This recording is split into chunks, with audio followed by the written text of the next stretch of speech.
company. If you enjoy this kind of content or other stock market related videos, please like and subscribe. It helps the channel out immensely. Recently, as I've been looking at my portfolio, I've been really keeping a new factor in mind as I'm doing my stock reviews. I always need to ask myself if this stock will survive the Rona crisis. And I know that as investors, we should always look long term. So if you've got some awesome long term holds that can at least 2x over the next few years, but are just at low prices right now, then absolutely hold. But there's a saying that I learned while working in prison: resolve all doubt in your favor. And that's something I think investors need to keep in mind in their portfolio when dealing with these uncertain economic times. Questions like, how will my company's earnings be affected? Or how will my dividends be cut? Or if they'll be completely discontinued for a long period of time? And I want to examine these questions with regards to AT&T. In 2019, AT&T reported a total subscriber number of almost 166 million. This is up over 100% in the last 13 years, and in 2007 they reported monthly subscribers of only 70 million. And if we take a look at revenue and earnings, we see that revenue has increased significantly year over year, and quarter one of 2020 was more positive in earnings than several previous quarters, which is a great sign. The reason we're looking extra hard at earnings and company growth is not only because of future value of the stock, but because AT&T has a fairly high payout ratio that will be hard to sustain if the company's earnings are affected dramatically.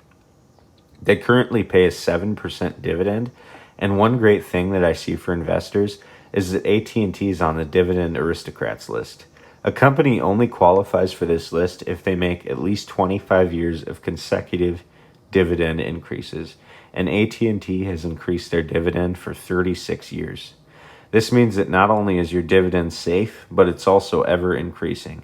And if you think that by holding AT&T, you're only holding a stake in communications, think again.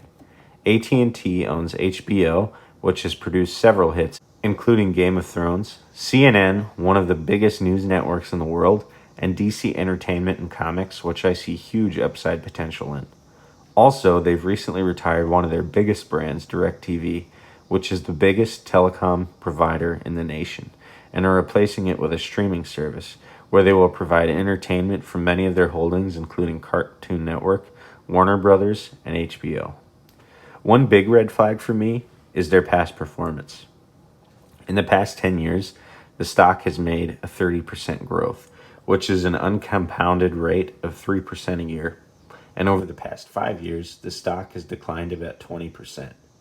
Another red flag I see with this company, if we take a look at their balance sheet, is that they have about $551 billion in assets, but nearly $350 billion in total liabilities.